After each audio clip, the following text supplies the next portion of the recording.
Hi all. Hey, hey.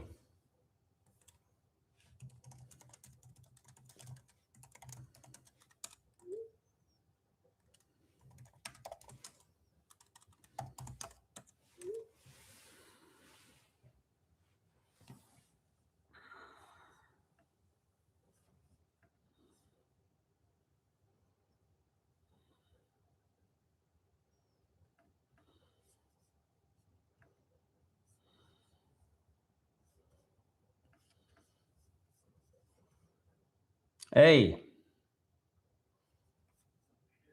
great. We have one person in here.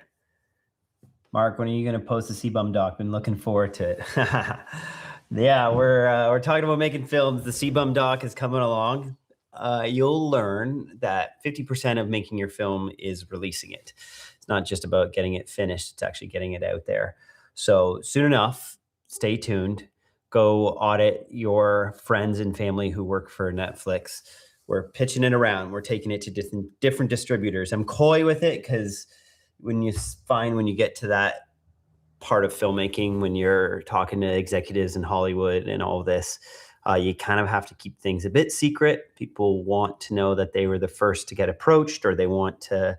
It's not that they want to know they're the first to approach. They just want to know that they get exclusivity. So, anyways, more details to come. We're working on getting it released and distributed. But talking about that, I'm here to talk about making short films today. The Art of Documentary doors are open. And our number one course, I think that we started with 6 years ago, is our Documentary Foundations course. And that was all birthed out of a breakthrough that I experienced in my career when I finally made my first short documentary.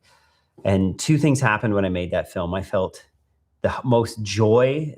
I think it's like when they say I haven't done hard drugs, but they say your first time doing them, you're trying to pursue that feeling always again. And I feel like that's what I felt on set. I remember I was actually, funny enough, I had Matti Hapoya on set with me, came out for a day or two to help with some behind the scenes.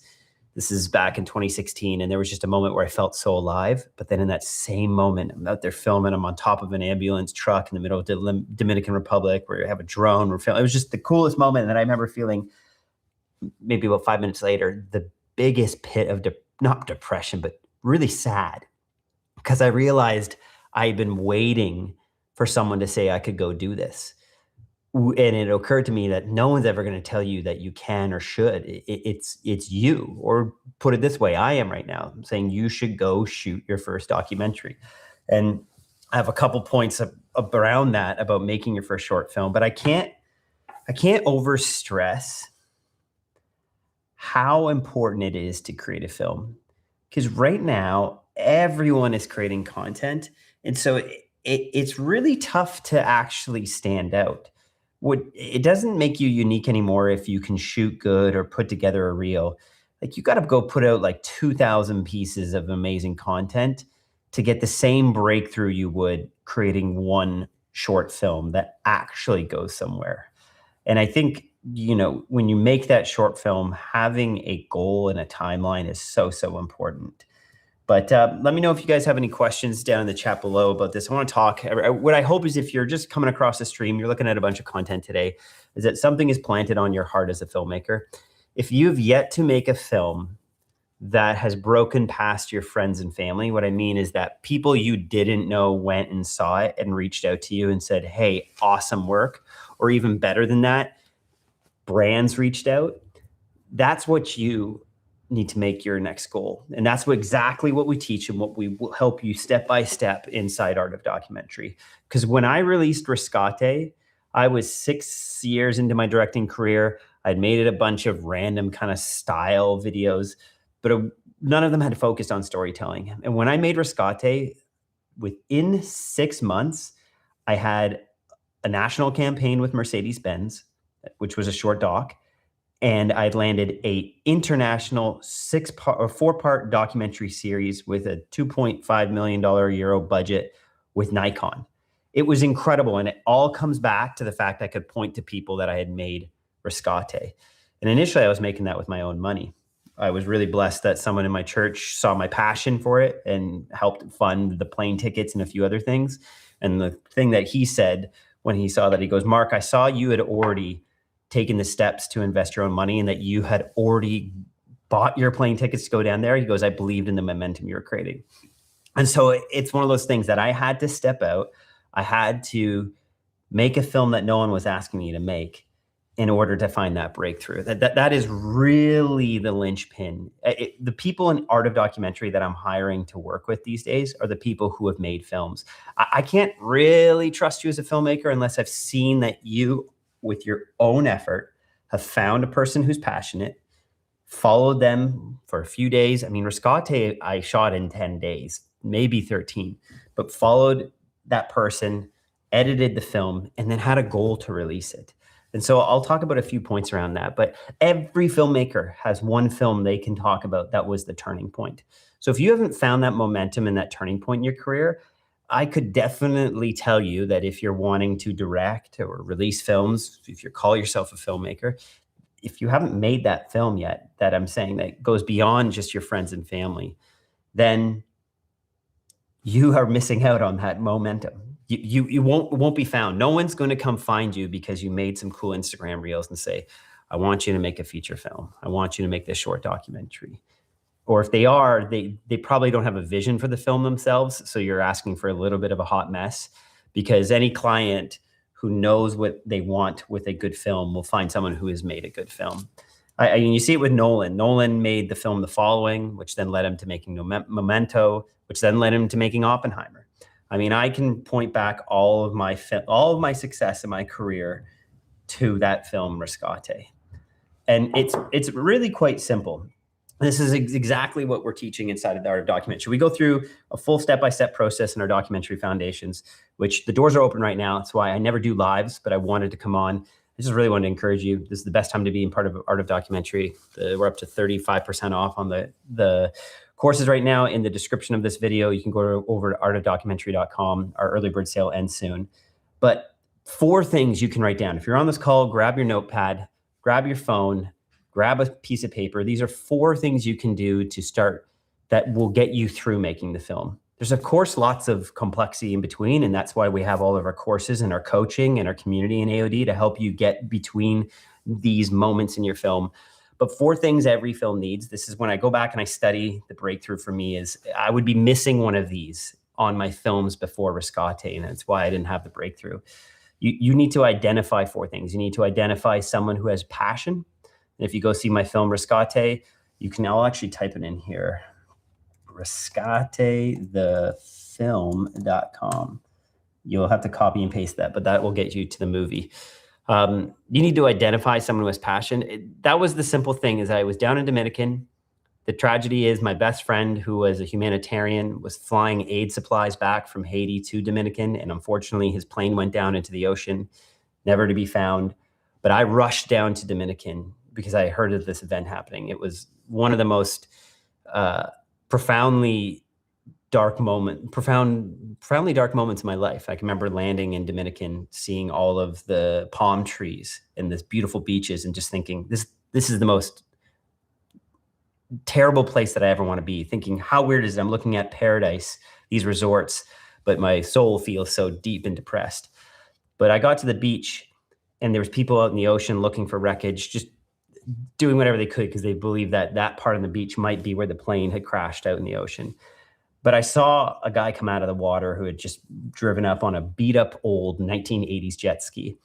And he had this matching shirt as to a couple other people. And the soldiers were just over under this tent, just having cigarettes and beers and not doing a damn thing. And I see this guy come out of there. He's wearing jeans and has like water up to here. And I asked a friend of mine down there, she was a nurse from Canada who spoke the local language. And I said, I'm like, who is this guy? Like, who are these people? They all have these matching shirts. And she goes, oh, that's Rescate Ambar. That's the local, they're the local paramedics. There's no 911. No 991. Clearly I haven't called an emergency in a while. There's no 911 in the north part of the island in Dominican. And so I saw these guys and I asked them, like, well, do they get paid? How do they do it? She's like, no, it's all volunteer. They're baseball players, they're cab drivers, they're school teachers, and they do this all for free. there's your first indication you might have a film. When you see people with extraordinary passion, they don't need to be famous. They don't even need to be that talented. They just need passion. So I met Ronaldo, and he explained right there that he's dedicated his life to his country. Dominican at that time was the #2 most dangerous country to drive in the world. And he was explaining, I have a passion to help people get to the hospital, provide them medical work. There is no 911, so people call us. And they had an old beat up catering van from a resort. So it was very clear these people had passion in the midst of chaos. So anyways, that's all I needed. I read it away. I was like, oh, I think there might be a film here. This guy has passion. But before I made this film, I decided I actually want this to be a film. I'm tired of just making short pieces of cool cinematography and people moving around environments with shallow depth of field and all this and getting hazers and putting them in room. I just hadn't made a piece. I hadn't had anything that I could take to a film festival or that someone who didn't know me could watch and say, hey, I enjoyed that. I had to, explain my films to people, friends and family, and they would say, oh, that's cool. Or they would just pat me on the back because it looked good, but it didn't actually mean anything. I wasn't making any pieces that were moving. So the first thing you need to do as a filmmaker is identify a character who has passion. This is called the Passion Gauntlet. We teach this all in Art of Documentary. Next, you want to identify a goal of your film.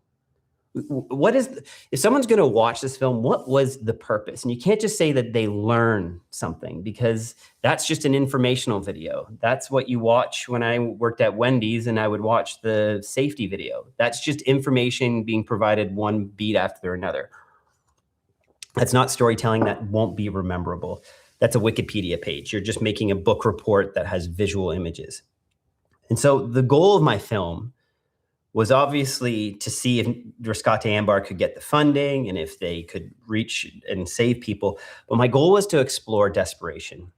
I wanted to know, what does that trauma, how does that impact a community? Because I was just down there exploring that myself. I was a filmmaker in amongst chaos myself. My best friend had just died in a plane crash, and I'm seeing an entire community come because he was a humanitarian, and you're seeing the trauma on everyone. And so I decided, well, I'm working through this. Why doesn't my film work through this? I want to look through the impact of trauma on community.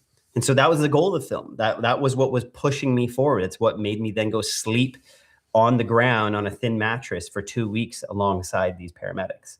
So identify someone with passion, then identify a goal, identify a question you want to ask about them. Don't just identify if you're meeting a boxer and being like, oh, are they going to win this match? Find something else. Find what's actually moving them forward. Find what that desperation, that passion is. And then simply find a style to copy. Before I made that movie, I watched, if you know Solomon Lighthelm, he's a director. He had a film called Rocket Wars. I watched that probably 40 times. That's an exaggeration. Maybe 15 times, maybe 10. I watched it over and over again. I would take notes and I would write down and see how he did it. How did he edit it? How did he make the transitions? And it became a film study for me. So that, not that I would go replicate his film. You go watch Rocket Wars, you watch Rescate, there will be some similar shots, but you wouldn't say, oh, those are the same film. But the mood, the tone, the texture, that's what inspired me from Solomon's film. And guys, I would love to get some of your, can you raise your voice volume a bit? I know, I really did notice it's like pretty far down. Let me see. Can you guys hear me at all? Let me see. No. Maybe I'll just get my mic in closer. Sounds great. Okay. Standard. Can you guys hear it? Sounds great. Yeah. Oh, I can move this mic in here. Let me tighten this magic arm. Is this better? Is this okay? Better? Yeah, it looks really low on my end. So I hope it's fine. Yep, that's better. Hearing you fine. Oh, thank you. This is when the chat's going off. Amazing, amazing. Let me know too, guys, in the chat, so I know what I'm chatting. If you've made a film that you would say you're proud of, and what I mean by that, has it gotten into film festivals? Has it gotten an award? Has it gotten recognition? Has it gotten a staff pick? Has it gotten more views than you imagined? We just had one of our students. I'll get my team. Actually, I'll pull it up here. Let me just copy this. One of our students just did this. He has 3,000 subscribers on his channel, but he just made a film that had, there, I just put the link. He just got 80,000 views and it's getting him work. And the idea is he took the Art of Documentary Foundations template that we do and that we teach for doc filmmaking, and he applied it to this film. It's what we've seen hundreds and hundreds of times. There's like thousands of filmmakers in AOD, but the ones we're seeing who are getting the breakthrough take what they've learned in Doc Foundations, identifying a character, identifying the question they have, and then going through that process of actually telling that story and then releasing that film. They are the ones that are finding breakthrough. And again, like I said, they're the ones who I want to hire, because I look at a film, two students, I see one who's actually shown that they can shoot, edit, and take a film through to completion and have a strategy. That's who I want to work with. That's who I want to collaborate, because I know they've gone through the pain of working through their footage and editing it and releasing it. And it doesn't mean that your first film is going to be your best. It does not have to be this. I mentioned before, I released a lot of films that no one's remembering. They're nowhere to be seen on my reel, but they were reps to get me to my film Rescate. Barbados in the house. We love BIM. Love Barbados. So identify 4 things, write these down. Identify someone with passion, identify the goal of the film, the question, what you as a filmmaker are exploring, because that's going to be your voice. If you want to have a breakthrough film, it can't look like everyone else's. So how do you do that? Explore what you find interesting. Explore the taste you like. If you don't know what you like, you haven't developed your taste. This is what good filmmakers have. You can identify a Christopher Nolan film versus a Wes Anderson, or you could actually probably identify a Mark Bowen film. If you've seen a few of mine, you'll see very similar styles. This is my taste. It's the way I like to make my meal as a filmmaker. So pursue that. You need to find taste, and that's what you will find by copying a style. Identify a style for your first film and try to replicate it. And then lastly, man, this is where everyone's films fall apart, and still mine today. This has been some of the issues with even recent films, is identify a due date. And the best way to identify that is to have a film festival that you want to be a part of and work towards that. Even if you don't get into that festival, the gift it's given you is a complete film. People who don't put due dates on their films are the ones that never get finished. And so having identified those 4 things, and if you're just jumping on this call, I'm talking about why it's so important and why creating a short film will create the breakthrough. I stand on that. I stand on that idea. And that's why Art of Documentary, the Documentary Foundations course we have, has by far been our best-selling course. And that's available right now. A little plug for AOD, because the door's open. It's why I'm doing these lives, is we're celebrating the doors being open. You can join right now. This is the best discount possible. This is the early bird rate. Get in there. If it's too much for one payment plan, we've created a 6-payment plan or a 4-payment plan, however you need to break it up. But getting inside Art of Documentary, following that Doc Foundations, that assertive documentary approach, you're going to learn how to tell a good story. You're going to learn the building blocks of a good story. We go through all of that. Then we're going to talk about how to do your pre-production. We talk about then what to shoot. And then if you're in courses like Perfect Cut, you'll actually get taken through, like almost a documentary film, every single step it takes to make your film. We have had people watch our course, The Perfect Cut, with their footage, and essentially they can't copy what Lewis is doing in terms of his film, but copy his process. And by the time they're done the course, they're done their film, because they've had someone coach them through. Teaches you how to create your spine, then how to add the B-roll, what to keep in your film, what to take out.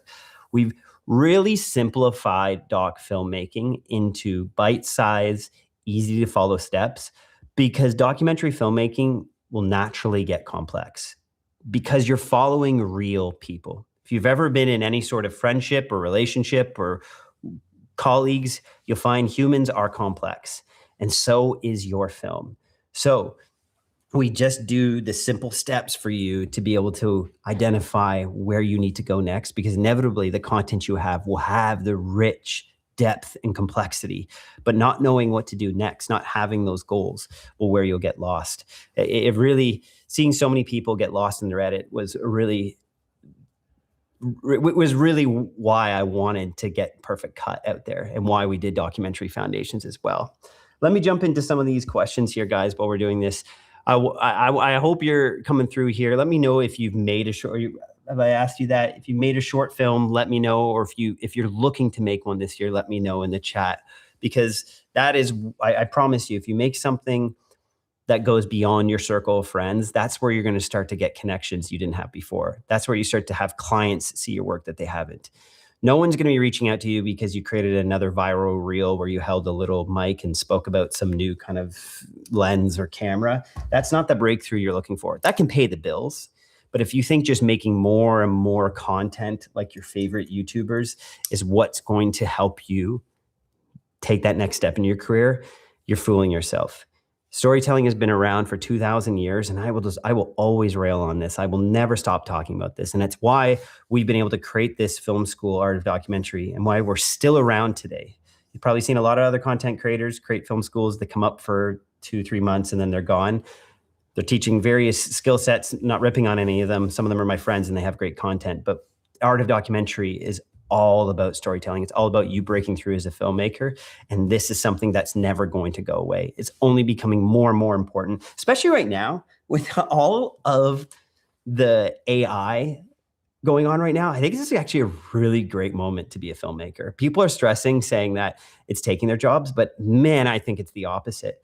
Because I scroll through Instagram right now, and most people, I mean, I even call my teammates out on this, are using ChatGPT to write their captions and to come up with their content. So kind of right now, most people's voice sounds the same. Literally what they're writing down sounds the same. And so it's at the point right now where if you can just even use your own voice, and what's great is it doesn't have to be perfect. People actually trust you if you have spelling mistakes now because they know chat didn't write it for you. So if you can develop on having your own voice, and what does that look like as a filmmaker? It means developing your style, it means developing your taste, it means watching other films and saying, I like that about that film. I want to incorporate that into my project. That's how you're going to actually develop a perspective and a voice as a filmmaker. And so I started off just by kind of being inspired by certain people's work like Solomon and just applied that to my work. And then eventually you begin to see, no, I actually like this and this is how I go about it. Let me just jump into these questions here.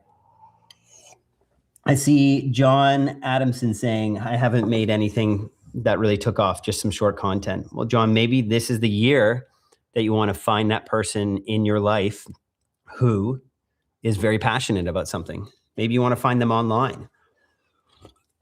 If you're a part of our industry expert calls, this is something we do in AOD every month. We have on someone from the industry, and the last two people have both been Academy Award-winning doc filmmakers.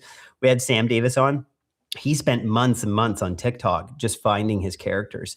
So there's no excuse really. If you're in your house and you have this, you're connected to the world. You can start sending direct messages to interesting people, and they don't have to be in your country. Case in point, my first film was in Dominican.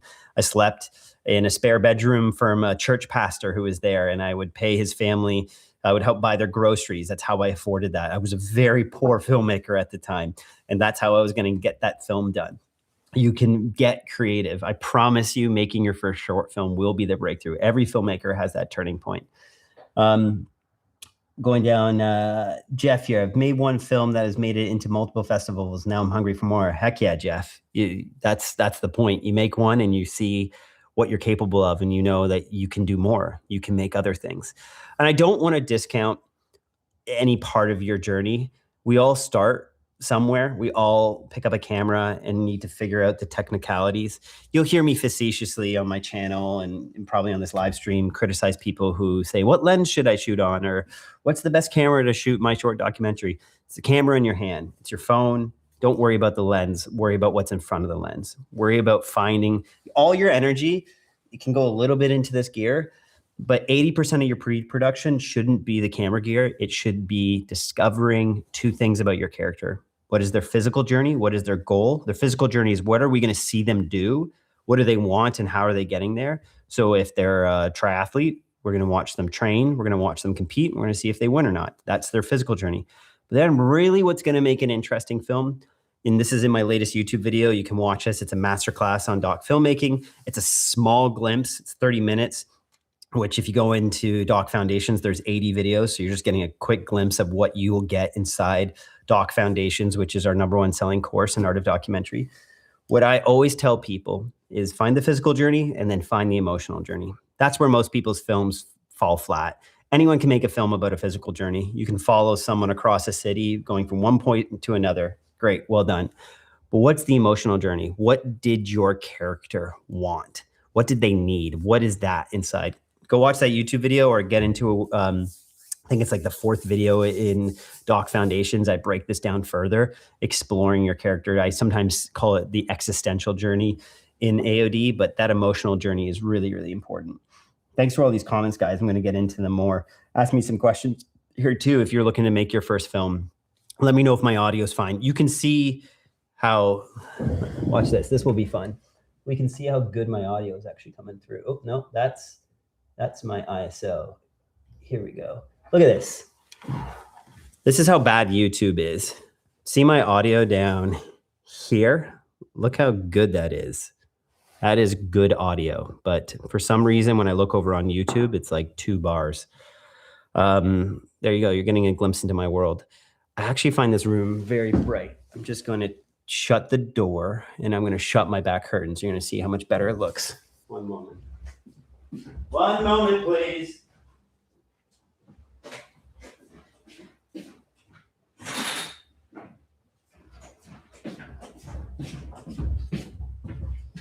Yeah, I know that's not much, but to me, that's way more moody. All right. You can ask me anything about my settings. Boom. There we go. I'm then ready to film, but I'm working on my first one here in Tanzania. Keep at it. I love to hear it. What film would you study today, Mark? I would study 2 documentary films. There's 2 that I can recommend to you. All That Breathes.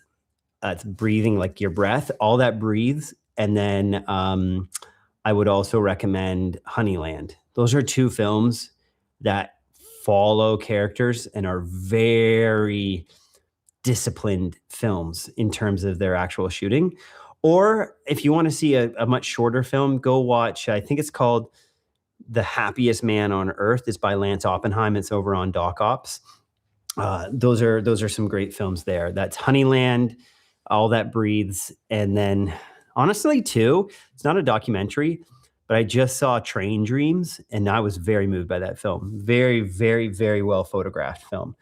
I got into a long argument over text with Patrick Tommaso about it. Him and I both have very different opinions about the cinematography in Train Dreams. I think it should have won. He did not, but I did not think Sinners deserved honestly as many awards as it did. But that's a different topic. But I'm here to say my full opinion about Sinners. It's a solid set. Sinners was a solid 7 out of 10. Not a bad film, but not a masterpiece. Train Dreams, for me, as someone who likes Terrence Malick, love Train Dreams. Let me get into some more of these questions here. I'm here, guys. The goal of this conversation is to inspire you to go shoot your first short film. I can answer any questions on that. If you really want to learn the step-by-step process to shooting a documentary film for your first time, that's where Doc Foundations is. If there's anyone on AOD in the chat, you let people know what you think about AOD, what you've experienced if you're in Doc Foundations. That course will help you go step by step through the whole process of making a doc, because in my career, and I've seen in every other filmmaker, there's always one film that was the turning point, that was the thing that released the momentum in their career. And so we want to help you get to that point to release the film. And having a strategy and a due date for your film is just as important as making the film. Corporate pays, but doesn't inspire after a while. Absolutely. I'm looking at Global Maker Productions. Yeah, I've done weddings, music videos, events with the world attention by a long ways, but I'm not quite sure. Maybe I'm reading it poorly. Sounds good here. That thumbnail's crazy. Laugh Out Loud just got in. Yeah, that thumbnail for this video is me down in the Dominican with a bike gang, like a literal gang of bikers who were riding their motorcycles in flip-flops. Hi, Mark. I don't want, if I want to get, I don't know when to start as a filmmaker because I have a lot of courses.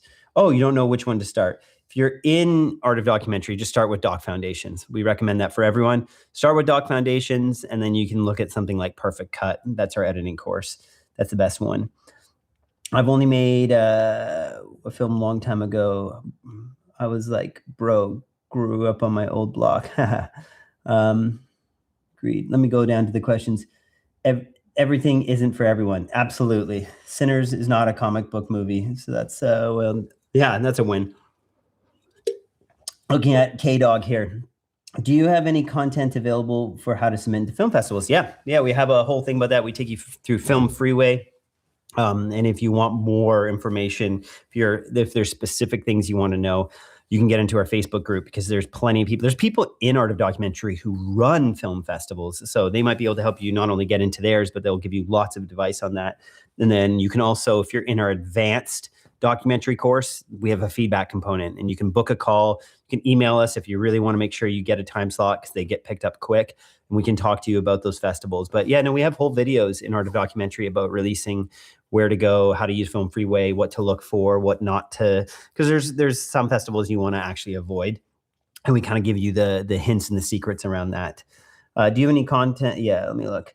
I have a whole documentary film, but the way I described it is I shot a lot of it intuitively, and now I'm sort of searching for the story. Art feels real.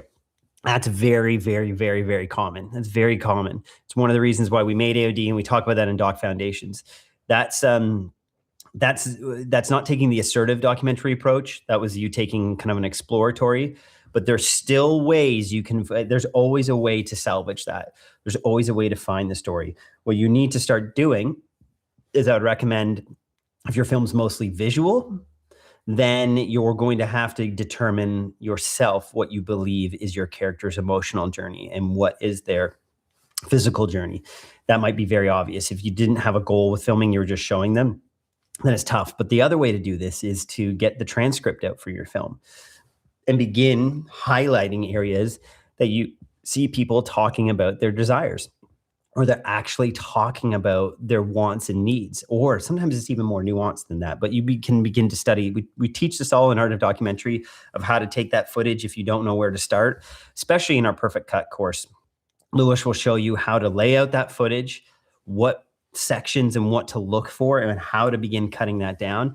So we're confident that with the processes we teach in AOD, you can take kind of any of that footage and begin to fix it. And there's always going to be little moments that you're going to need to go reshoot or have your characters add things. I mean, on my CBUM film, the one that a lot of people are asking when it's releasing, we'll know soon. The goal is this year. That film, we've gone back many times to our main character, Chris, and asked him to re-record things. Pony Boy, happy belated birthday. Thank you. 39 this year, guys. I didn't make Rescate till I was 30. Yeah, 2017. Yeah, 30.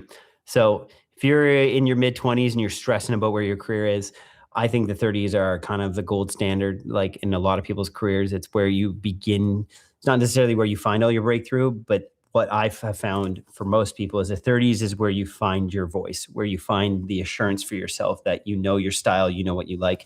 But heck, that is just my timeline. Everyone's is different.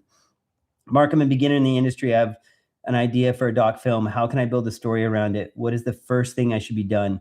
I also bought Cinematic iCourse. Sick. I hope you're in Doc Foundations, because you wouldn't even need to ask that question. You could get into our first videos. It will tell you exactly where you need to start.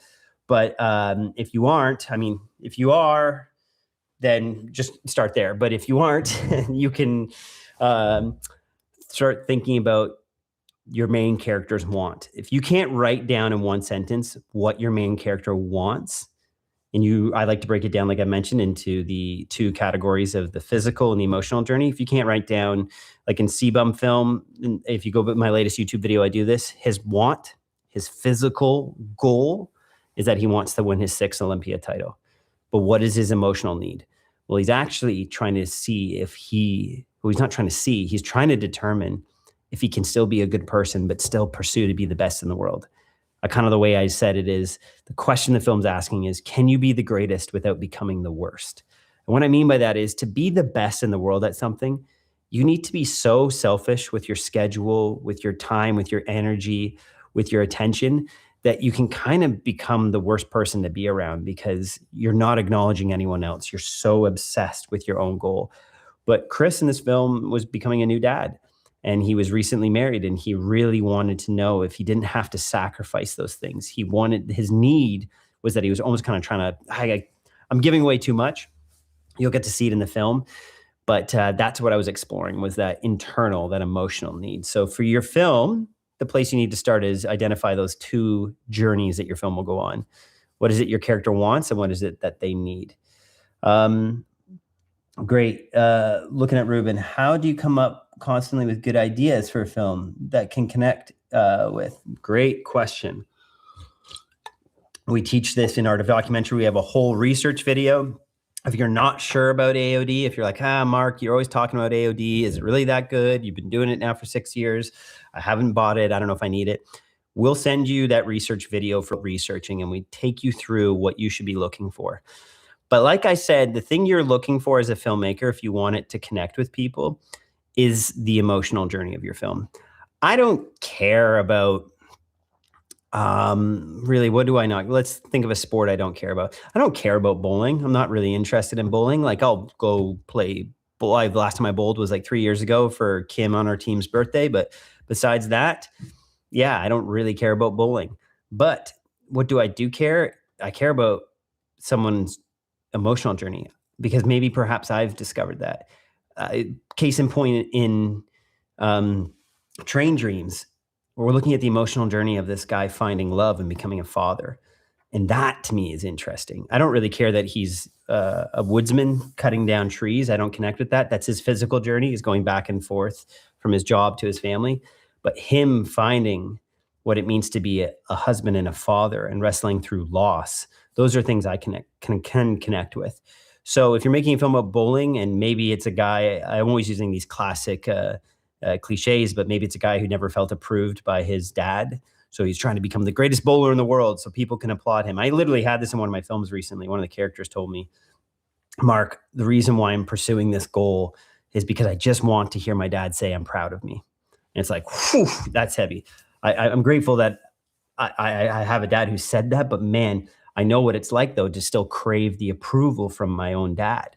So that's where you're going to create a film that connects with people. You don't need your character to say that, but it helps sometimes when they articulate their needs.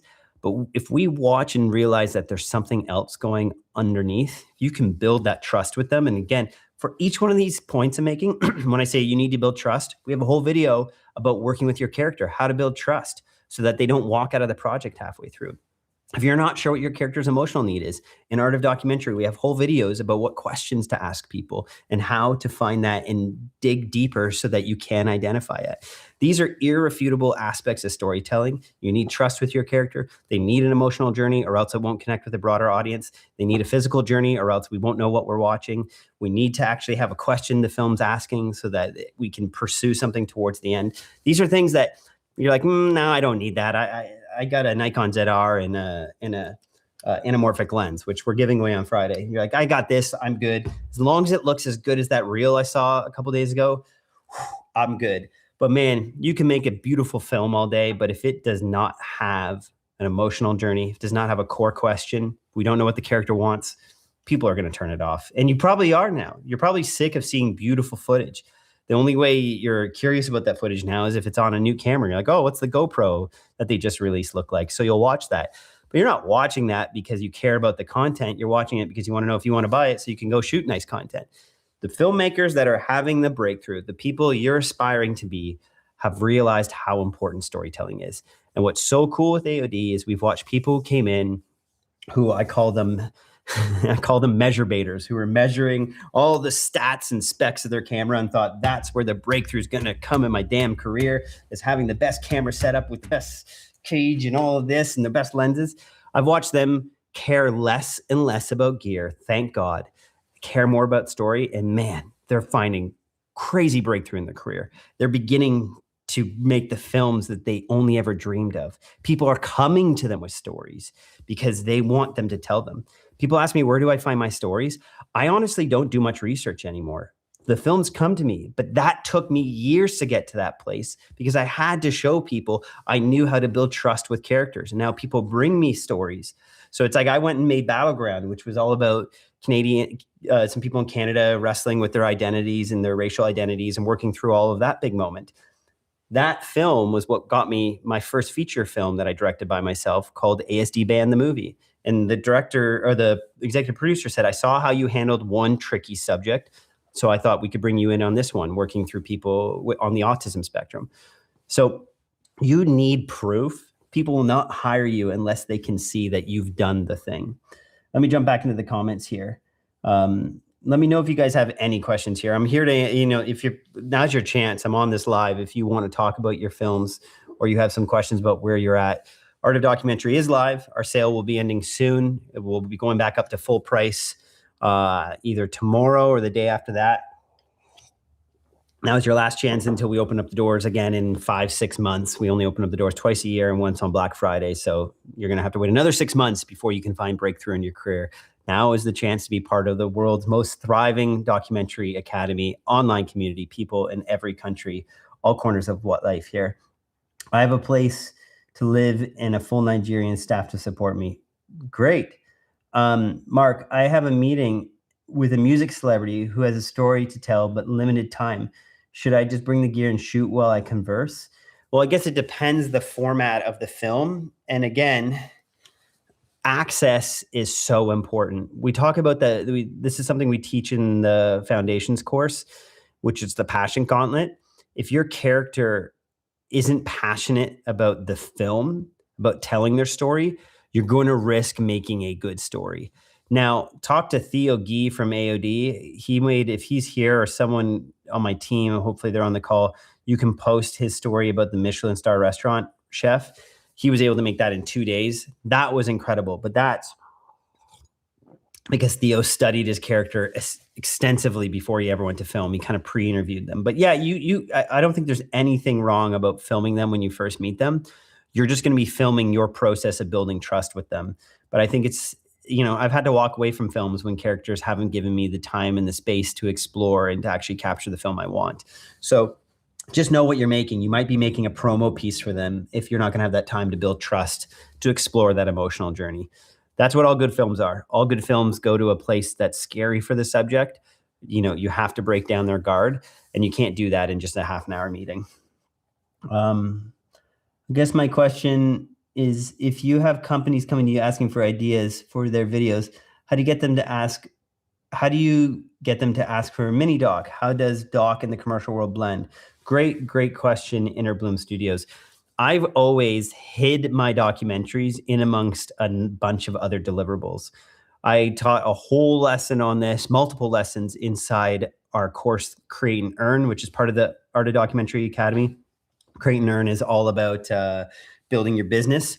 And in that video, I talk about for you, this is how you position it to the client. It's not how you're positioning it for yourself as a filmmaker, but you position that, hey, we're going to shoot this short documentary so that we have a collection of assets to now create you 6 reels and get you 60 photos for your Instagram and create you a mini trailer for your product. And now you have footage that you can use for your testimonials. But sure, you're doing all of that and you're planning for all of that. But what your focus and your passion is as the filmmaker, you want to make sure you deliver good on these. I'm not saying to skip out on them, but you're delivering a documentary. Why this is a good strategy is 2 things. One, very rarely that a client will just want to pay for your short doc. They'll feel like they're just funding your film career. And also, your short documentary may not do super well. You're running a risk of getting the client to throw all the resources and putting all their eggs in one basket, not diversifying their purchase. So by you creating these reels, one of those reels might go viral, might do very well. And honestly, the testimonial videos you make for them are going to sell more products. But at the end of the day, they're not going to be upset that they have this documentary now, because they'll have other assets that help them solve their problem. This is something we teach extensively in Create and Earn, which is solving your client's problem. And honestly, this is how I've gone about all my films. And it's why we created Art of Documentary. I saw a problem. Most people didn't know how to identify the story they're shooting in one sentence. That's a problem. That's why I even have people in the comments on this saying, hey, I have a bunch of footage. I don't know what film I'm making. You could not identify your story in the most simple terms, but we teach that. We show you how to come up with the easy goal for your film so that the editing process is much more clear, because it will inevitably get more complex. You're inevitably going to discover things, want to add new transitions and create new scenes. But if you can't identify your film in one sentence, the core question of your film, you're an aimless filmmaker. You're not going to be making an assertive documentary. So that is the key. That is the key. And we teach that then in AOD across everything. From your editing, we have our producing foundations. We have our Cinematic Eye course about being a better DP. We have our Cinepath Pro course, which is about making money as a cinematographer. All of these come back to identifying that one question. So for you, before you work with a client, get their core problem written in one word, and that will be your North Star. And for your films, it's the same thing. Your client is your subject. What is the core problem they're trying to solve in their life? That will be your North Star for your film. Let me get into some more questions here. These are great, guys. Keep them coming. Keep all the questions. Let me know. Let me know, too, if you've signed up for our giveaway. This beautiful Nikon ZR here with this Condor Blue cage setup we have. I just did a whole video on monitor mounts. Finally, after 8 years of running my YouTube channel, I'm finally making that video. And then we're giving away not just this lens, but 2 other lenses for a full kit of 3 anamorphic lenses. That's all coming up this Friday. That's going to be our biggest giveaway ever. Very, very excited for that. Funding and a gateway to audience would be who would want to see it. Not sure what we're saying there. Hey, Mark, what is your honest, off-the-record approach to AI filmmaking process and docs, especially generative AI? I mean, I'll go on the record all the time. I mean, yeah, if you need some AI to recreate like some archival footage, or in the case we had one of our films, we're filming in gyms, like bodybuilding, and someone dropped a weight right in the middle of a take when our character gave us the best line ever, and we didn't get a retake for that. We use generative AI to replace their voice. I think for little things like that are not deterring from the authenticity or from the reality, it's totally fine. Do I think that AI is going to take away documentary? No. I honestly, where I think the worst part of AI is for doc filmmaking is people now have gotten really excited. And I've gone through this process and I've since pulled away. When you first started using AI, you're like, wow, this is really good at writing. Like I can just take a voice note and give it to ChatGPT and it can write it out like I'm the most smart person. But you'll notice ChatGPT has a very specific way of talking. It breaks things down into short sentences and it starts doing the X is not Y is Z. It'll say, this is not a film about bodybuilding, it's about resilience. Or they'll say, this is not a moment, this is a movement. It doesn't actually explain anything. It just says random ideas. There's no core teaching. There's no core goal of what it's saying. And so I think the worst thing that will happen to AI is people are going to take the nuance of someone's real story and they're going to make it so slick in the way they write it and present it, and they're going to lose the authenticity of a human voice.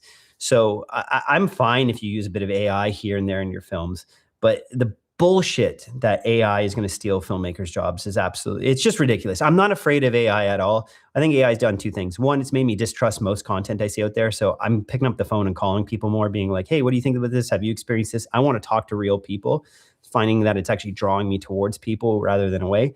I also think that it's showing the proof of why documentary is so important and why I'm leaning into my doc filmmaking more than ever, and why I think more people should get into documentary filmmaking, is that at its core, doc filmmaking is protected from AI.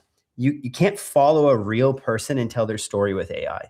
AI can recreate moments, cannot recreate a documentary. Sure, it can fool you into thinking it made a documentary about a real person, but it's only ever going to be replicating other ideas. It's never going to get really down into the messiness of a human soul. And that's where I talk about the emotional journey. Like, guys, just identify the damn emotional journey of your character. I'll get on calls with filmmakers and say, okay, what's your film about? They're like, well, so I'm making a film about Australians and it's about them coming to the US.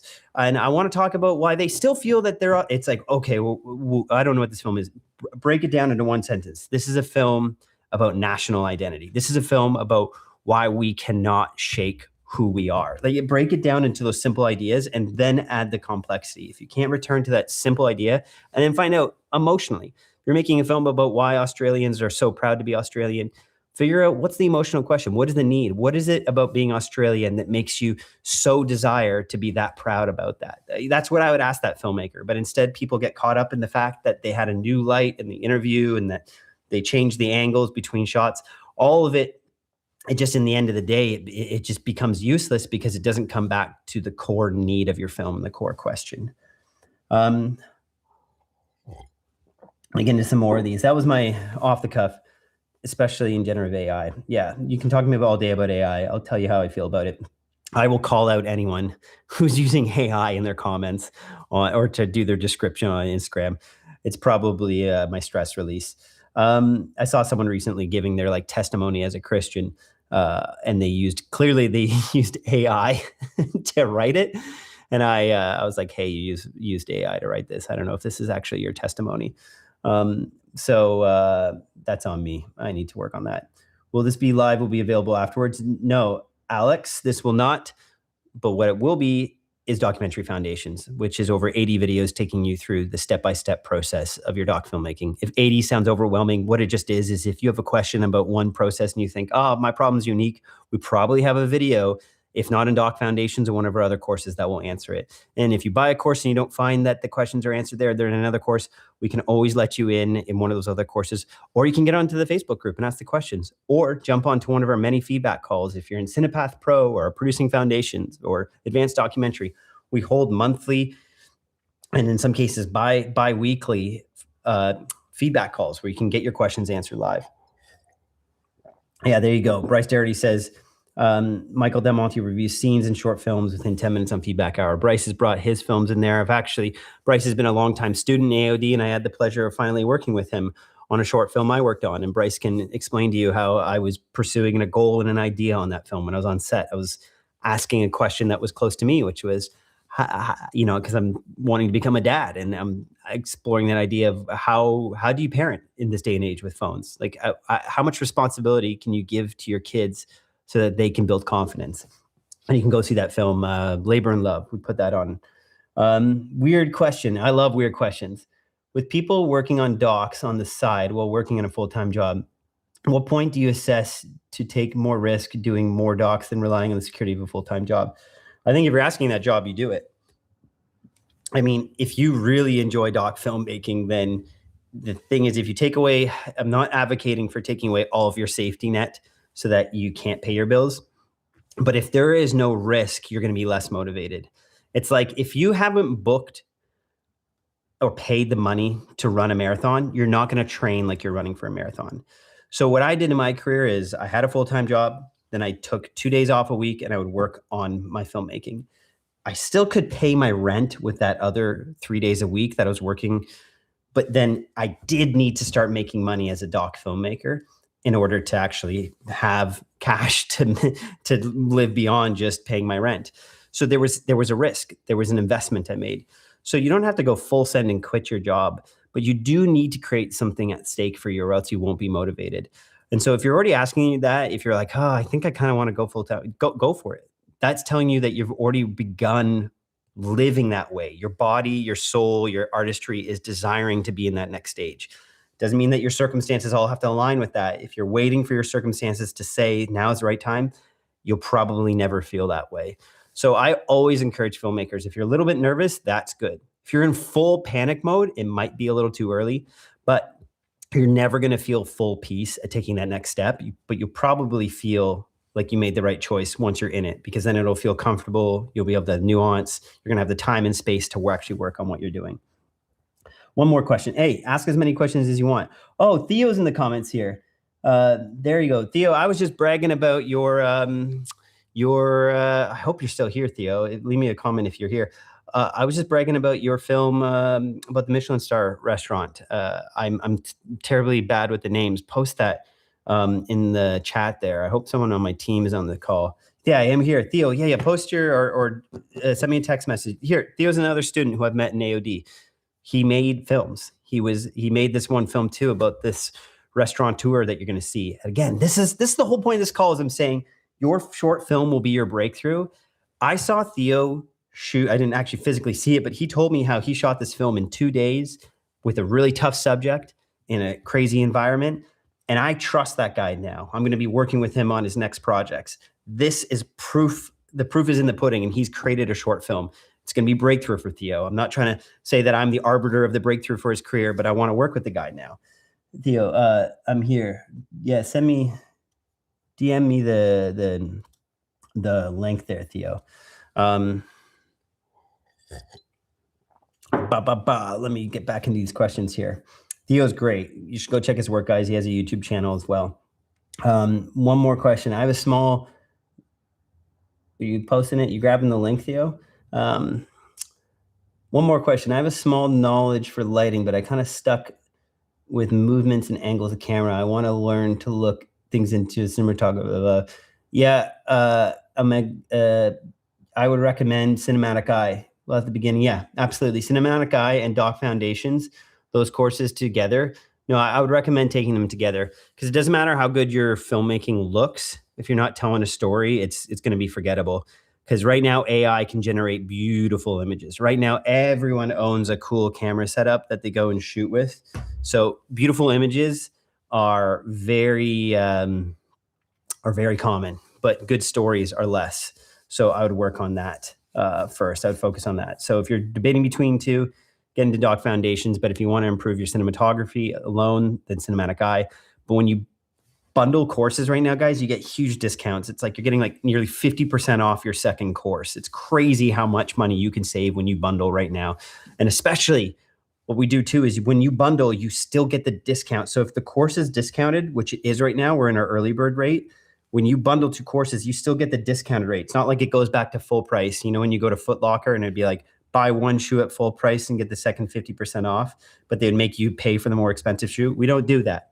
Everything right now, until I believe tomorrow our early bird sale ends, you can get all the courses discounted, and then you compare them together and they go down further, and then you can do a payment plan, and it's like getting film school for free. Let's jump back into some more questions here. DM'd you the link, mate. I can't share it on here. Did you? Oh, you DM'd. Now we're gonna have to go this way. I just want to post Theo's film because he sent me the link here. Perfect. We're gonna do copy. Just you wait, guys. Theo will tell you how much he likes AOD while I'm doing this. I'm gonna paste it to Mark Bone. Boom. Theo's in the comments, hopefully there. We got this link. I think this is gonna work. Yeah, here we go. I got the link. Great film. There's Theo's film. Go check that out. This is breakthrough for him. He's in Art of Documentary as well as Bryce and so many other people here. If you're in Art of Documentary in the chats, let people know what you think about AOD. Oh no, people are talking about gear. They're talking about gear in the comments. There we go. Where do you get your inspiration to shoot your docs? I just finished my second doc and I'm having trouble finding something else that is interesting enough. Yeah, Trey, we teach a whole video about researching this. I'm often going to the news, but we have a whole research video. And if you want it for free, it's one that we will give to people so they can sample AOD. Just email us info@aodfilm.com. I'll put that in the chat. info@aodfilm. I just have to put spaces because I don't think it lets me actually put an email into the chat. Let me see if that worked. info@aodfilm.com. Yeah, we'll send you that research video. I'm always looking for passionate people, or I'm looking for people in the midst of existential crisis because they're going to be passionate to push through that, to get through that. And they're inevitably asking very deep questions. So for you, it just depends what kind of questions you're asking in your life right now. I'm always interested to know how resilient the human spirit is. So I'm looking for people in those intense situations, but that's my taste. That's my style.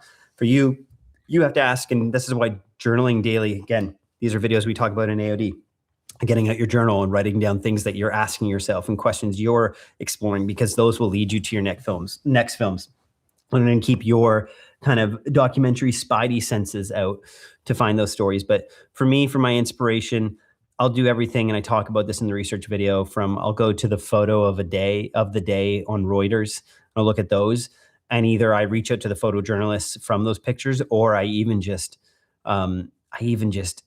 they begin to spark ideas, and I begin to reach out people. But I get on a lot of phone calls, and I kind of explore those ideas around. And you inevitably, the questions you're asking isn't just, hey, do you know anyone cool doing something cool? You start asking questions like, hey, do you know anyone who's, recently lost a family member and they're trying to move on from that? Like that's maybe that's a question you're looking for. Maybe that's something you've been through in your life. And so you want to reach out to people that way. Bryce Doherty, it's literally made my career. He's saying AOD made 22K from jobs I got in AOD last year alone. There you go. There you go. Yeah, we hire a ton of people from Art of Documentary. Let me know any more questions, guys. I'll be wrapping this up soon.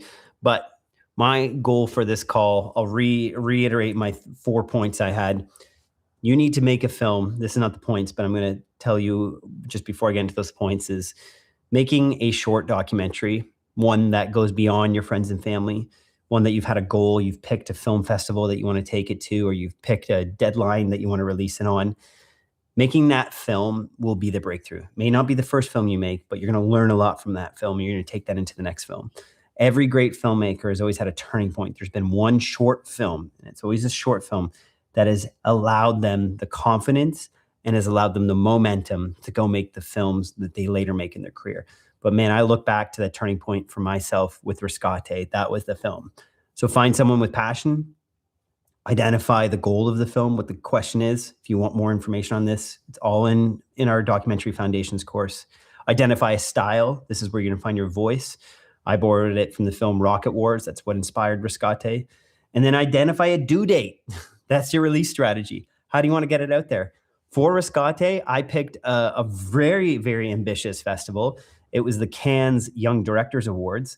I got really close to getting selected for one specific category, which was movies that make a change. So my film was about paramedics in Dominican who were volunteer before there was 911. So that was the films that make a change category. It was about kind of humanitarian films. So I was very specific with my release strategy.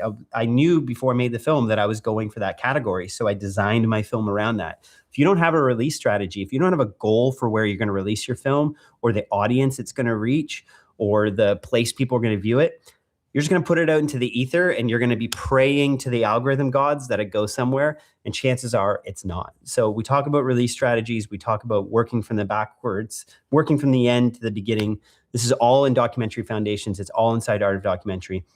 We have 7 courses to teach you all different aspects of doc filmmaking, from producing to cinematography to editing to running your business to advanced documentary and doc foundations. Let us know if you have any questions. Our doors are closing next week and the sale ends in the next 24, 48 hours, I believe. So don't miss out. This is the best time to get in. I'll answer 2 more questions if you guys have that here. George, I'm working full-time right now, paycheck to paycheck, but I find myself debating cutting my hours to pursue film gigs, applying full-time film jobs to pay more to save up.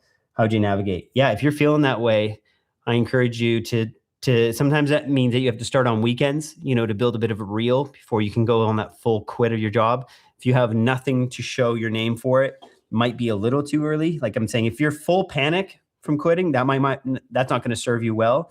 But if you're stressed, but it still kind of excites you to go do it, that's kind of the moment. I can't give you a specific time, but if you think you can survive for 3 to 4 months without a full-time work, that's decent. But for me, I tried to take on everyone has their different approach, but I was just like, I'm just going to work part-time.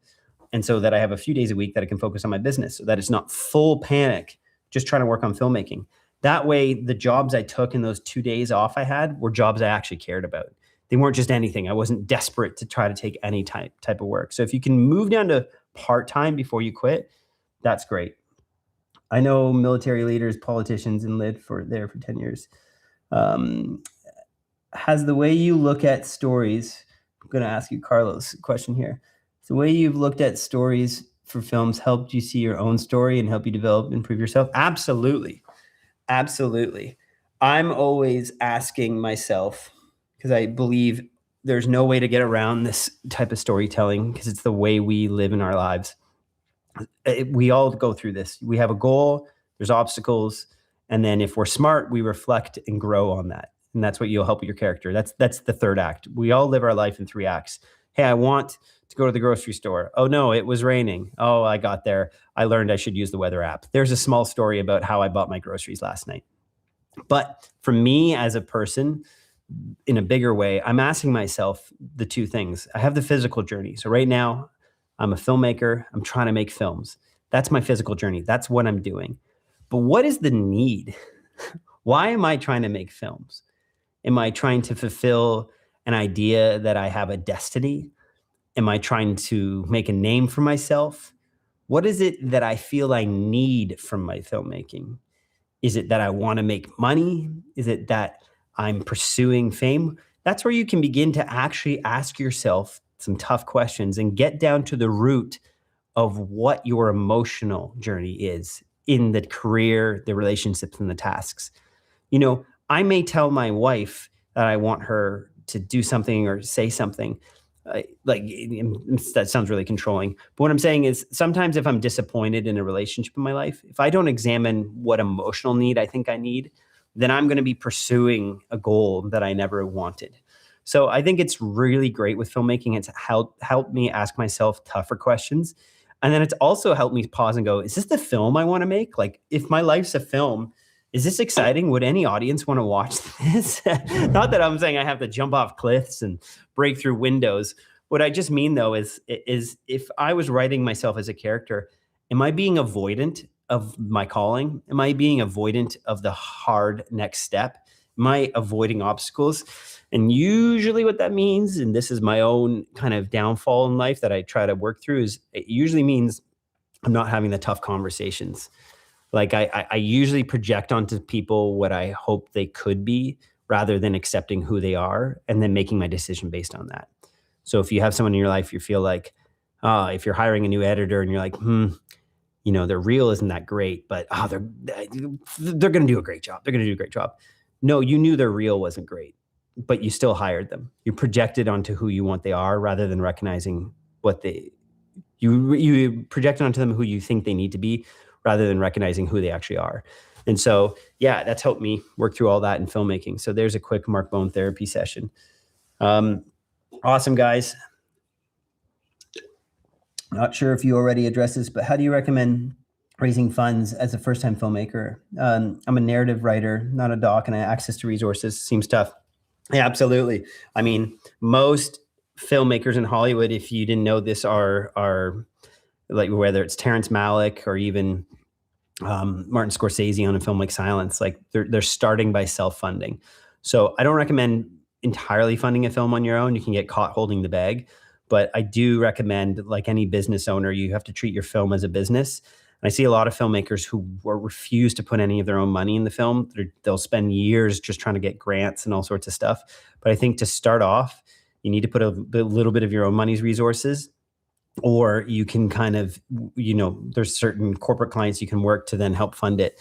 We talk about this all in our documentary about building that financial structure around your film.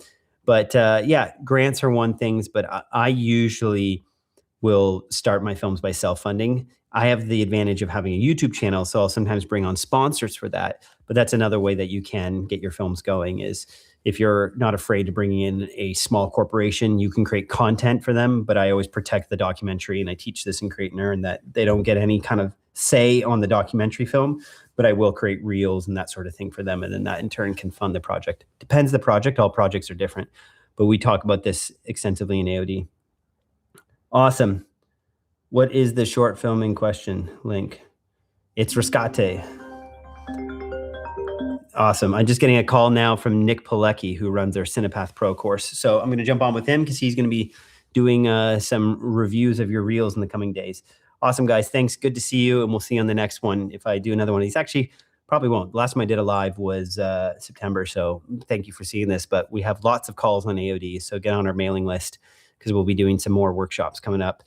Doors are closing next week for AOD, but in the next 48 hours, our sale's closing. So this is the best time to take advantage of our bundle deal with our courses. We have 7 courses across all disciplines in doc filmmaking. I was talking today about making that breakthrough film for yourself. That's where all filmmakers find the momentum in their career, is creating that first short film that either gets awards, gets into festivals. And we break this all down step by step inside Art of Documentary, and that's in our Doc Foundations course.